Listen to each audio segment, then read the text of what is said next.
আসসালামু আলাইকুম। তামান্না নাহিদ খান স্বাগত জানাচ্ছি এনটিভির মধ্যরাতের খবরে। ক্রাউন সিমেন্ট শিরোনাম দেখছিলেন, এবার পুরো খবর। আজ চট্টগ্রামের জনসভায় বক্তব্য রাখবেন বিএনপি চেয়ারম্যান তারেক রহমান।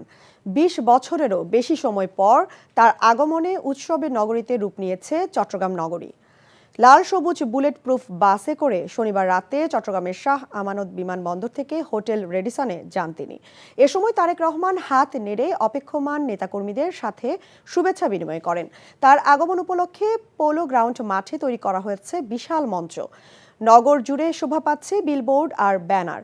পাশাপাশি দলের চেয়ারম্যানকে বরণ করতে বেশ কিছুদিন ধরে মিছিল মিটিং সহ নানা কর্মসূচি পালন করছেন স্থানীয় নেতাকর্মীরা। দলের বাইরেও বিপুল সংখ্যক সাধারণ মানুষ এই জনসভায় যোগ দিবেন বলে জানিয়েছেন বিএনপি নেতারা। চট্টগ্রাম থেকে ফেরার পথে ফেনী, কুমিল্লা সহ বেশ কয়েকটি জনসভায় বক্তব্য রাখবেন বিএনপি চেয়ারম্যান তারেক রহমান।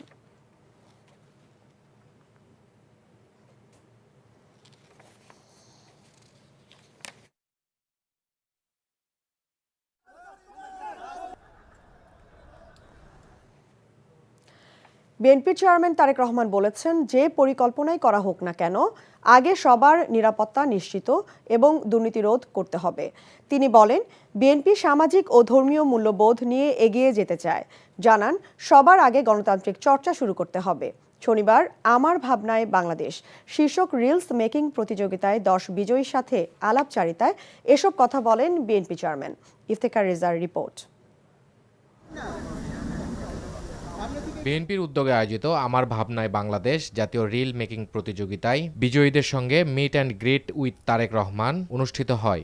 দুপুরে রাজধানীর গুলশানে বিচারপতি শাহাবুদ্দিন পার্কে এই অনুষ্ঠানের আয়োজন করা হয়। সেখানে প্রতিযোগিতায় বিজয়ীদের সঙ্গে মতবিনিময় করেন বিএনপি চেয়ারম্যান তারেক রহমান। সাথে ছিলেন তার কন্যা ব্যারিস্টার জাইমা রহমান।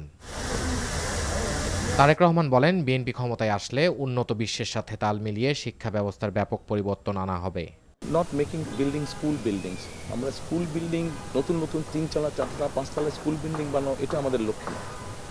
বরং ওই বাজেটটা দিয়ে আমরা আমাদের প্রাইমারি টিচারদেরকে মোর কোয়ালিফাইড করতে চাচ্ছি, মোর ট্রেনিং দিতে চাচ্ছি তাদেরকে, যেই ট্রেনিংটার মধ্যে একাডেমিক ট্রেনিং থাকবে। এ সময় তারেক রহমানের ভাবনায় উঠে আসে সবার আগে প্রয়োজন গণতান্ত্রিক চর্চা। ডেমোক্রেসি প্র্যাকটিস করতে হবে।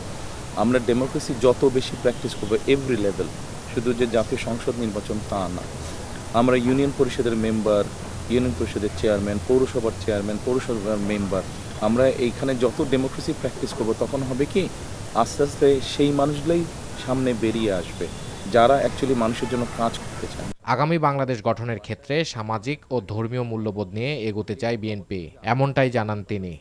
সামাজিক এবং ধর্মীয় যে মূল্যবোধগুলো আছে এই জিনিসগুলো বাচ্চাদেরকে শেখাতে হবে। আমার ধারণা একটা বাচ্চার যখন একটা স্টেজে পৌঁছবে তখন কিন্তু মাথার মধ্যে এই জিনিসটা ঢুকে যাবে যে কোনটা ন্যায় কোনটা অন্যায়। আলাপকালে উঠে আসে শিক্ষা, দুর্নীতি সহ দেশের নানান সমস্যার কথা। তারেক তনয়া জাইমা রহমানের ভাবনায় সামাজিক ও পারিবারিকভাবে সচেতনতাই পারে সাইবার বুলিংয়ের মতো ঘটনা কমাতে। ডিজিটাল এডুকেশন যদি করা হয়, যে শেখানো হয় যে আচ্ছা ঠিক আছে নিজেকে ঠিকঠাক মতো কীভাবে রাখা যায়, মানে ওই যে হ্যাকিংও তো অনেক হয়, কিন্তু আমাদের বোঝা হচ্ছে ঠিক আছে সিস্টেমগুলো হ্যাকিং, রিপোর্টিং কীভাবে হয়, রিপোর্টিংয়ের সিস্টেম হয়তো বা করতে লাগবে। তবে কমিউনিটি ডেস্ক যদি করা যায় তো হয়তো বা যদি এলাকায় যদি কিছু ঘটে তাহলে ওখানে এলাকার মানুষরাই ওইভাবে মানে জিনিসটাকে ম্যানেজ করতে পারবে। বিদেশে জনশক্তি রপ্তানিতে সঠিক প্রশিক্ষণের পাশাপাশি ক্ষুদ্র ঋণ দেওয়ার কথাও জানিয়েছেন BNP chairman Tarique Rahman. Iftekhar Reza, NTV news, Dhaka.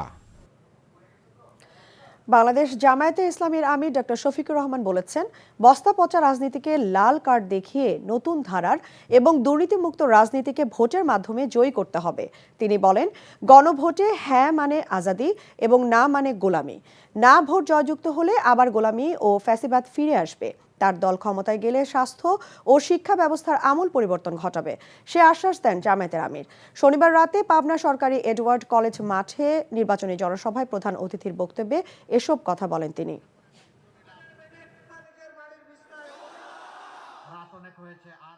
আমরা সাফ জানিয়ে দিচ্ছি, এখন থেকে আধিপত্যবাদের ছায়াচ্ছিন্ন বাংলাদেশে রাখা হবে না।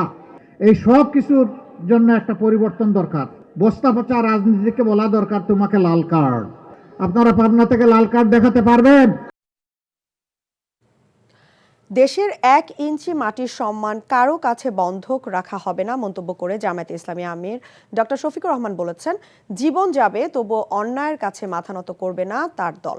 নির্বাচনী প্রচারণার অংশ হিসেবে উত্তরাঞ্চলের জেলায় জেলায় জনসভা ও পথসভা করেছেন জামায়াত আমির। সমাবেশে তিনি বলেন, রাজনীতি সুন্দর হলে গোটা দেশ সুন্দর হয়ে যাবে, এজন্য একটা ধাক্কা প্রয়োজন, আর সেই ধাক্কা দিতে হবে আগামী 12 ফেব্রুয়ারির ভোটের মাধ্যমে। আরও জানাচ্ছেন জুবায়ের প্রধান, ছবি তুলেছেন ফরিদ আহমেদ ভুইয়া। 22 জানুয়ারি নির্বাচনী প্রচারণার শুরুর পর থেকেই ব্যস্ত সময় পার করছেন জামায়াতে ইসলামের আমির ডাক্তার শফিকুর রহমান। উত্তরবঙ্গে 2 দিন ধরে জনসভা আর পথসভায় অংশ নিচ্ছেন তিনি। জামাত আমিরের আগমনে প্রতিটি নির্বাচনী জনসভা এবং পথসভায় ছিল জনতার উপচে পড়া উপস্থিতি। শনিবার জনসভা শুরু হয় গাইবান্ধার পলাশবাড়ি স্কুল মাঠ থেকে। সেখানে দেয়া বক্তব্যে জামাত আমির প্রতিশ্রুতি দেন, উত্তরবঙ্গে তিস্তা মহাপরিকল্পনার পাশাপাশি নদী রক্ষার মহাপরিকল্পনা গ্রহণ করা হবে। বলেন, কেউ বাংলাদেশের উপর খবরদারি করুক তা চায় না জামাত। কারো রক্তচক্ষুকে ভয় না পাওয়ার কথাও জানান দলটির এই শীর্ষ নেতা। আমরা কারো উপর খবরদারি করতে চাই না, আর কেউ এসে 56,000 বাংলাদেশের উপর খবরদারি করুক তাও দেখতে চাই না। আমরা বেকার ভাতা দেব না। বেকার ভাতা বেকার তৈরির কারখানায় পরিণত হবে। আমাদের যুবকরা বেকার ভাতা চায় না। আমাদের যুবক যারা আছে তারা তাদের হাতে তাদের ন্যায্য কাজটা চায়। আমরা ইনশাআল্লাহ প্রত্যেকটা যুবক যুবতীর হাতকে আমরা বাংলাদেশের দেশ গড়ার কারিগরের হাতে পরিণত করব। ইনসাফ ভিত্তিক রাষ্ট্র বিনির্মাণের ঘোষণা ডাক্তার শফিকুর রহমানের। দলীয় প্রধানের আগমনে উজ্জীবিত নেতাকর্মীরা বলছেন, জামাতের পাশাপাশি 10 দলীয় জোটের ভোটের আসনেও প্রভাব পড়বে ডাক্তার শফিকুর রহমানের উত্তরবঙ্গের এই নির্বাচনী সফর। বগুড়ায় জনসভা এবং বিভিন্ন স্থানে পথসভায় অংশ নেন তিনি। পথসভার বক্তব্যে আধিপত্যবাদকে লাল কার্ড দেখানো হবে জানিয়ে জামাত আমির বলেন, সরকার গঠনের সুযোগ পেলে বাংলাদেশে চাঁদাবাজির অস্তিত্ব রাখা হবে না। সকল পেশায় মর্যাদার সাথে নারীদের অন্তর্ভুক্তি নিশ্চিত করার প্রতিশ্রুতিও দেন তিনি। ভয় পেও না চাঁদাবাজ, তোমরাও এই সমাজের মানুষ। আমরা ইনশাল্লাহ তোমাদের হাতেও সম্মানের কাজ তুলে দেব। তোমরা সম্মানের সাথে বসবাস করবা, সেদিন আর মুখ লুকিয়ে তোমাদেরকে চলতে হবে না সমাজে। আমরা কথা দিচ্ছি, আপনাদের ভোটে আল্লাহ তাআলা যদি আমাদেরকে মেহেরবানি করে নির্বাচিত করেন, সরকার গঠনের সুযোগ দেন, আল্লাহর কসম জনগণের একটা টাকার উপরে আমরা হাত বসাবো না। এর আগে উত্তরবঙ্গে দ্বিতীয় দিনের নির্বাচনী প্রচারণা শুরুতেই জুলাই গণঅভ্যুত্থানের প্রথম শহীদ আবু সাঈদের কবর জিয়ারত করেন ডাক্তার শফিকুর রহমান।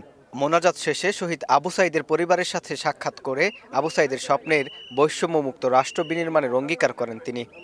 জুবায়ের প্রধান, এনটিভি নিউজ, রংপুর। উৎসব মুখর পরিবেশে সারা দেশে প্রচারণায় ব্যস্ত সময় পার করছেন বিভিন্ন রাজনৈতিক দলের প্রার্থীরা। ভোটারদের দাঁড়ে দাঁড়ে গিয়ে নানা প্রতিশ্রুতি দিয়ে ভোট চাচ্ছেন তারা। বিস্তারিত ইমরুল কায়েসের ডেস্ক রিপোর্ট। ঠাকুরগাঁয়ে নির্বাচনী গণসংযোগ করেছেন বিএনপি মহাসচিব মির্জা ফখরুল ইসলাম আলমগীর। এ সময় তিনি বলেন, দাঁড়িপাল্লা নিয়ে যারা ভোট চাচ্ছে তারা বাংলাদেশের স্বাধীনতার বিপক্ষে ছিল। আমরা ধারে এসেছে লোকেরা আপনাদের পাশে উঠতে ছিলাম, এখনো থাকবো ইনশাআল্লাহ। মন্দির, মসজিদ, মাদ্রাসা, স্কুল এইগুলোতে আমরা উন্নত করবো ইনশাআল্লাহ। মা বোনদের কাজের ব্যবস্থা করব, আমার ছেলেদের কাজের ব্যবস্থা করব। উৎসবমুখর পরিবেশে চট্টগ্রামে নির্বাচনী প্রচারণায় প্রার্থীরা। নগরীর আগ্রাবাদে প্রচারণা করেন চট্টগ্রাম 11 আসনের বিএনপি প্রার্থী আমির খসরু মাহমুদ চৌধুরী। এ সময় ধানের শীষের পক্ষে ভোট দেওয়ার আহ্বান জানান তিনি। একই সময়ে চট্টগ্রাম 9 আসনের জামাতের প্রার্থী ডক্টর AKM ফজলুল হক গণসংযোগ করেন চকবাজার এলাকায়। দেশ বাঁচাতে গণভোটে হ্যাঁ এবং দাঁড়িপাল্লায় ভোট চান জামাতের এই প্রার্থী। আমি ইনশাল্লাহ সারা পাচ্ছি, বিপুল সারা, এবং মানুষ খুবই আগ্রহী যে আমরা এতদিনে এত বছর ভোট দিতে পারি নাই। আমরা চট্টগ্রাম 9 এমন একজন ক্যান্ডিডেট পাইছি যাকে আমরা মন ভরে ভোট দিতে পারতেছি। পটুয়াখালী 2 আসনে নির্বাচনী প্রচারণা চালিয়েছেন জামাতের প্রার্থী ডক্টর শফিকুল ইসলাম মাসুদ। এ সময় তার সাথে ভোটারদের দ্বারে দ্বারে যান এনসিপির হাসনাত আব্দুল্লাহ। বলেন, 10 দলীয় জোট ক্ষমতায় গেলে দুর্নীতির বিরুদ্ধে কাজ করা হবে। বাংলাদেশে আর সেই ফ্যাসিবাদের রাজনীতি কোনোদিন ফিরে আসবে না ইনশাআল্লাহ। রাজশাহী 2 আসনে গণসংযোগ করেছেন বিএনপি প্রার্থী মিজানুর রহমান মিনু। জামাতের প্রার্থী ডক্টর মোহাম্মদ জাহাঙ্গীর নগরীর ভদ্রার মোড় এলাকায় প্রচারণা চালান। সিলেট 1 আসনে বিএনপির খন্দকার আব্দুল মুক্তাদির, সিলেট 4 আসনে জামাতের জয়নাল আবেদিন গণসংযোগ করেছেন। বরিশাল 5 আসনে বিএনপি প্রার্থী মুজিবুর রহমান সরোয়ার, বাসদের প্রার্থী ডক্টর মনীষা চক্রবর্তী প্রচারণা চালিয়েছেন। এ সময় তারা প্রার্থীদের কাছে নানা ধরনের প্রতিশ্রুতি দেন। ময়মনসিংহের গাঙ্গিনারপাড় এলাকায় দাঁড়িপাল্লায় ভোট চান জামাতের প্রার্থী কামরুল হাসান। নওগাঁয় ভোটারদের কাছে যাচ্ছেন বিএনপি ও জামাতের প্রার্থীরা। নরসিংদী 1 আসনে বিএনপি প্রার্থী খায়রুল কবির খোকন নির্বাচনী প্রচারণা চালিয়েছেন। সমৃদ্ধ ও নিরাপদ রূপসা, তেরোখাদা, দিঘলিয়া গড়ার অঙ্গীকার করে ভোটারদের কাছে নির্বাচনী ইস্তেহার ঘোষণা করেছেন খুলনা 4 আসনের বিএনপি প্রার্থী আজিজুল বারী হেলাল। দিঘলিয়া অঞ্চলকে একটা মডেল। রাঙামাটিতে বিএনপি প্রার্থী অ্যাডভোকেট দীপেন দেওয়ান গণসংযোগ করেছেন। একই সময়ে বিপ্লবী ওয়ার্কার্স পার্টির প্রার্থী জুই চাকমা লংগদু উপজেলায় প্রচারণা চালিয়েছেন। গণসংযোগ করেছেন জাতীয় পার্টির প্রার্থী অশোক তালুকদার। এছাড়া সারা দেশে দলীয় ও স্বতন্ত্র প্রার্থীরা নিজ নিজ আসনে ভোটারদের দ্বারে দ্বারে যাচ্ছেন। Imrul Kayes, NTV news desk. Family কার্ডের মাধ্যমে একটি দল ভোট কেনার কৌশল অবলম্বন করছে বলে অভিযোগ করেছেন এনসিপির আহ্বায়ক নাহিদ ইসলাম। ঢাকা 11 এর এম এ কাইয়ুমের দ্বৈত নাগরিকত্ব নিয়ে আদালতে মামলা করা হবে বলেও জানান তিনি।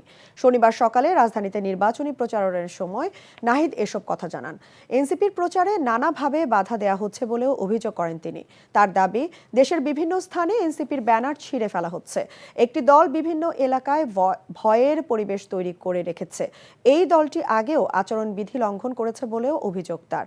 অনেকে মামলার হুমকি দিচ্ছে অভিযোগ করে নাহিদ ইসলাম বলেন, নীরব ভোটার 12 ফেব্রুয়ারির ব্যালটে তাদের জবাব দেবে। এদিকে ঢাকা 12 আসনের জামায়াতে ইসলামের প্রার্থী সাইফুল ইসলাম খান মিলন মগবাজার এলাকায় গণসংযোগ করেছেন। আমরা ঢাকা 12 থেকে চাঁদাবাজি নির্মূল করব ইনশাআল্লাহ। ঢাকা 12 থেকে আমরা মাদককে দূর করে দিব, মাদককে রোধ করে দিবে ইনশাআল্লাহ। রায় দিবে তাদের ভোটের মাধ্যমে, যদি ভোটটা সুষ্ঠুভাবে দিতে পারে, এবং সবকিছু তো আসলে জনগণই ঠিক করবে। 12 ফেব্রুয়ারি দেখা যাবে যে আসলে কাদের জামানত থাকে এবং কাদের থাকে না।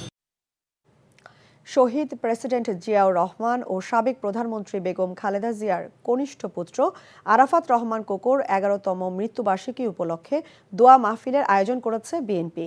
শনিবার বিকেলে বিএনপির গুলশান কার্যালয়ে এই দোয়া মাহফিলের আয়োজন করা হয়।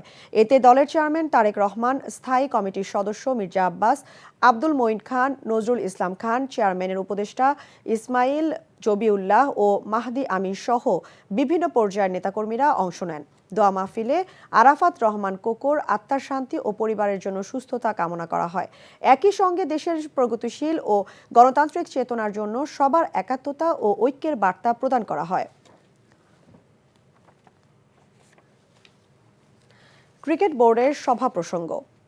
বাংলাদেশের পরিবর্তে টি-20 বিশ্বকাপে স্কটল্যান্ডের অন্তর্ভুক্তি মেনে নিয়েছে বিসিবি। ভারতে নিরাপত্তা শঙ্কায় সরকারের সিদ্ধান্ত নিয়ে কোনো আক্ষেপ নেই ক্রিকেট বোর্ডের। পরিচালকের পদ থেকে ইশতিয়াক সাদেকের পদত্যাগ একান্তই ব্যক্তিগত হিসেবে দেখছে বোর্ড। চাপের মুখে এমন পরিস্থিতিতে হঠাৎ করেই সাকিব আল হাসানকে ফেরাতে চায় বিসিবি। মমিনুর রিপোর্ট। সভাপতি হিসেবে আমিনুল ইসলাম বুলবুল দায়িত্ব নেওয়ার পর থেকেই বোর্ড সভা ক্রমাগত দীর্ঘায়িত হতেই চলেছে। শনিবারও 7 ঘন্টার ম্যারাথন সভা করেছে বিসিবি। এরই মাঝে আইসিসি থেকে এসেছে আনুষ্ঠানিক ঘোষণা, টি-20 বিশ্বকাপে বাংলাদেশের পরিবর্তে নাম উঠেছে স্কটল্যান্ডের। আমরা আইসিসির বোর্ডের সিদ্ধান্তই মেনে নিয়েছি, যেহেতু আইসিসি বলেছেন যে আমরা খেলতে যেতে পারবো না বা শ্রীলঙ্কা আমাদের খেলা স্থানান্তর করতে পারবে না। তো এই ক্ষেত্রে আমরা ভারতে যেয়ে আমরা খেলতে পারছি না, আমাদের স্ট্যান্স ওখানেই আছে। দীর্ঘ সভার মাঝেই নিশ্চিত হয়েছে পদত্যাগ করেছেন পরিচালক ইশতিয়াক সাদেক। বর্তমান কমিটিতে গেম ডেভেলপমেন্টের চেয়ারম্যানের দায়িত্বে ছিলেন তিনি। এটিকে তার ব্যক্তিগত সিদ্ধান্ত হিসেবে দেখছে বোর্ড। যে চিঠিটা তিনি পাঠিয়েছেন প্রেসিডেন্ট বরাবর, সেটা হচ্ছে ব্যক্তিগত কারণ দেখে পদত্যাগ করেছেন এবং এটার বাইরে কোনো কিছু কথা বলেননি। ওটার প্রেক্ষিতে বিসিবি প্রেসিডেন্ট বলেছেন আমাদের বোর্ডে মিটিংয়ে যে পরবর্তীতে উনি ইশতিয়াক ভাইয়ের সাথে কথা বলবেন। তবে অবাক করে দিয়ে আবারও আলোচনায় সাকিব আল হাসান। সুযোগ থাকলে বিশ্বের অন্যতম সেরা এই অলরাউন্ডারকে আবারও দলে চায় বিসিবি। হতে পারে নানান বিষয়ে চাপের মুখে থাকা বোর্ড আলোচনায় ভিন্নতা আনতে এমন সিদ্ধান্ত নিয়েছে। তবে বিসিবি বলছে ভিন্ন কথা। সাকিব আল হাসান যদি খেলে, আমাদের বোর্ড ফিটনেস বা সিলেক্টেড যে সমস্ত আনুষঙ্গিক ব্যাপারগুলো থাকে সেগুলো সাকিব কতটুকু ফিট বা তার ট্রেনিং বা তার স্কিল বা সিলেকশন কমিটিতে আসবে কিনা একটা ইস্যু। আর আমরা গভর্নমেন্টকে অলরেডি আমাদের প্রেসিডেন্টকে বলা হয়েছে এই বিষয়টা সরকারের সাথে যোগাযোগ করার ব্যাপারে।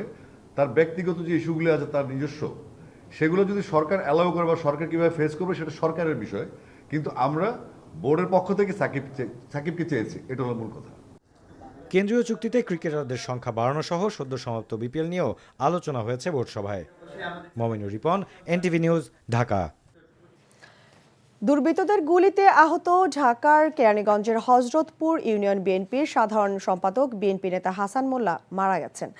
শনিবার বিকেল 4টার দিকে রাজধানীর মগবাজারে হলি ফ্যামিলি হাসপাতালে চিকিৎসাধীন অবস্থায় মারা যান তিনি।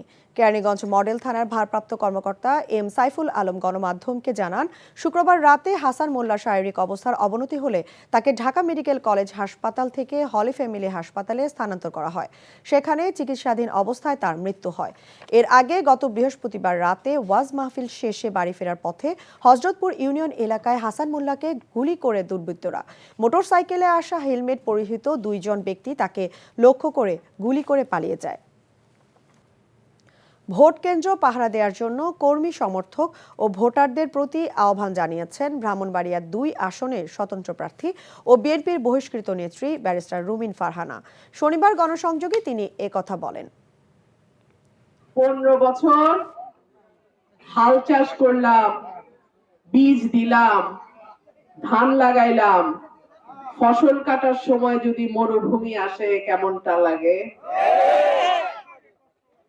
ঠিক আছে, আমার হাঁস আমার চাষ করা ধানই খাইব। আপনাদের দোয়া চাই, সাহায্য চাই, সহযোগিতা চাই।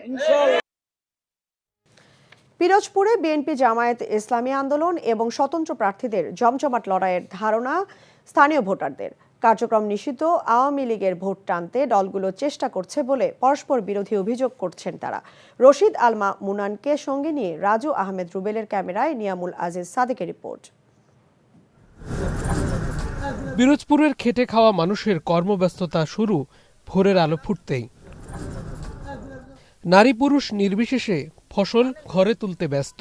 কৃষি আর মৎস্যের উপর নির্ভরশীল গ্রামে দীর্ঘদিন পরে জাতীয় ভোটের খবর নিয়ে আলোচনা শুরু হয়েছে। নির্বাচন করলে আমাদের লাভ হয়, ধরেন সরকার বসলে আমাদের কেনা বেচা ভালো হয়। 17 বছরের মধ্যে আমরা ভোট দিতে পারি না, এবার ভোট অধিকারটা আমরা পাইতে আছি, এবার যোগ্য প্রার্থীকে আমরা ভোট দেব। কিছু চাই না, আমরা চাই আমাকে উন্নয়ন।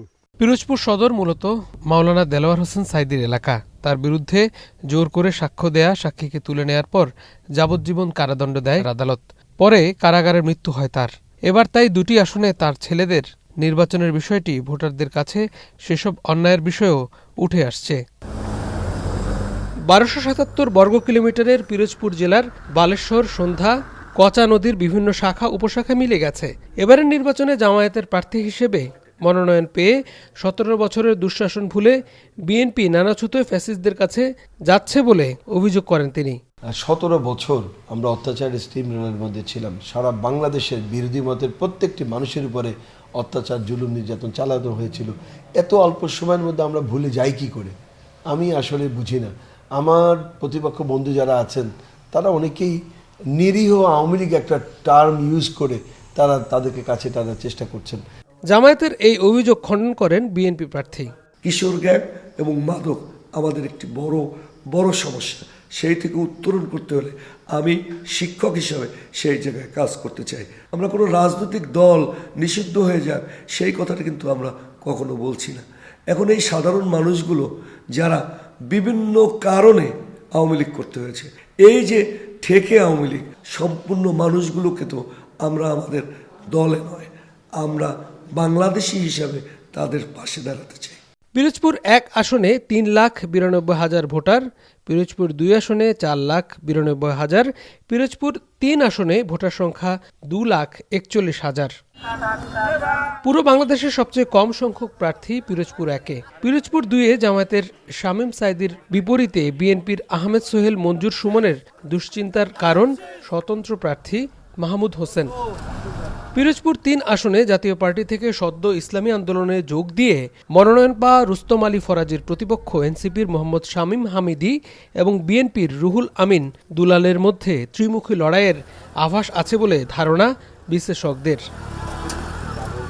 বিগত 3টি বিতর্কিত নির্বাচনে ভোট দিতে পারেনি সারা দেশের মতো এই পিরোজপুরবাসী। এবার তারা পছন্দের প্রার্থীকে ভোট দিতে চান। এই আসনগুলোতে বিএনপি জামাতের পাশাপাশি অন্যান্য যে দলগুলো রয়েছে তাদেরও প্রতিদ্বন্দ্বিতার আভাস মিলছে। Niamul Aziz Sadik, NTV news, Pirojpur. প্রবাসের খবর। ফেনী 3 আসনের ধানের শীষের প্রার্থীর পক্ষে নির্বাচনী সভা করেছে কুয়েতস্থ ফেনী জেলা বিএনপি। এনটিভি কুয়েত প্রতিনিধি আলামিন সরকার জানান, ফেনী 1, 2 ও 3 আসনের বিএনপির প্রার্থী আব্দুল আওয়াল মিন্টু, জয়নাল আবেদিন এবং রফিকুল আলম মজনুর পক্ষে কাজ করতে প্রবাসী নেতাকর্মীদের আহ্বান জানানো হয়। নির্বাচনে প্রচার ও গণসংযোগ কমিটির আহ্বায়ক হুমায়ুন কবির আলীর সভাপতিত্বে এবং নুরুল আলম রুবেল ও আজহারুল ইসলাম মাসুদের পরিচালনায় অনুষ্ঠানে প্রধান অতিথি ছিলেন কুয়েত বিএনপির সাবেক সভাপতি মাহফুজুর রহমান। বিশেষ অতিথি ছিলেন কুয়েত বিএনপির সাবেক সাধারণ সম্পাদক আবুল হাশেম এনাম, সাবেক সিনিয়র সহ সভাপতি আব্দুল কাদের মোল্লা সহ অন্যান্যরা। বেগম খালেদা জিয়ার রুহের মাগফিরাত কামনায় দোয়া মাহফিলের আয়োজন করে প্রবাসী নোয়াখালী জেলা বিএনপির সৌদি আরব পূর্বাঞ্চল রিয়াদ শাখা। এনটিভি সৌদি আরব প্রতিনিধি ফারুক আহমেদ চান জানান, প্রবাসী নোয়াখালী জেলা বিএনপির ভারপ্রাপ্ত সভাপতি মাসুদ রানার সভাপতিত্বে ও সাধারণ সম্পাদক মোহাম্মদ ওমর ফারুকের সঞ্চালনায় প্রধান অতিথি ছিলেন উপদেষ্টা ইঞ্জিনিয়ার মোসলে উদ্দিন লিটন। প্রধান বক্তা ছিলেন প্রবাসী সদর উপজেলা বিএনপির সভাপতি মোশাররফ হোসেন। বিশেষ অতিথি ছিলেন প্রবাসী বেগমগঞ্জ উপজেলা সভাপতি গোলাম রাসুল রাসেল। বক্তারা বাংলাদেশের স্বাধীনতা, সার্বভৌমত্ব ও গণতন্ত্র পুনরুদ্ধারে খালেদা জিয়ার কর্মময় সংগ্রামী জীবনের স্মৃতিচারণ করেন।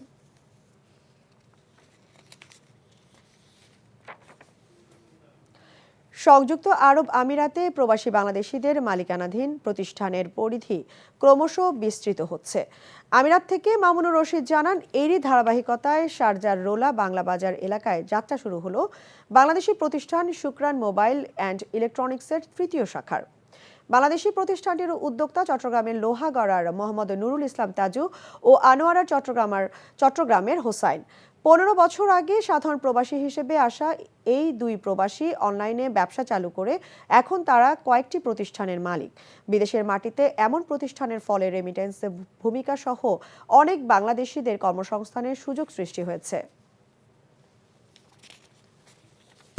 এই ছিল মধ্যরাতের খবরে। এই খবরের ভিডিও সহ আপডেট জানতে ভিজিট করুন এনটিভি অনলাইন www.ntvbd.com। এছাড়াও এনটিভির জনপ্রিয় সব অনুষ্ঠান ও খবরের আপডেট জানতে ভিজিট করুন আমাদের ইউটিউব ও ভেরিফাইড ফেসবুক পেজ। ধন্যবাদ সবাইকে।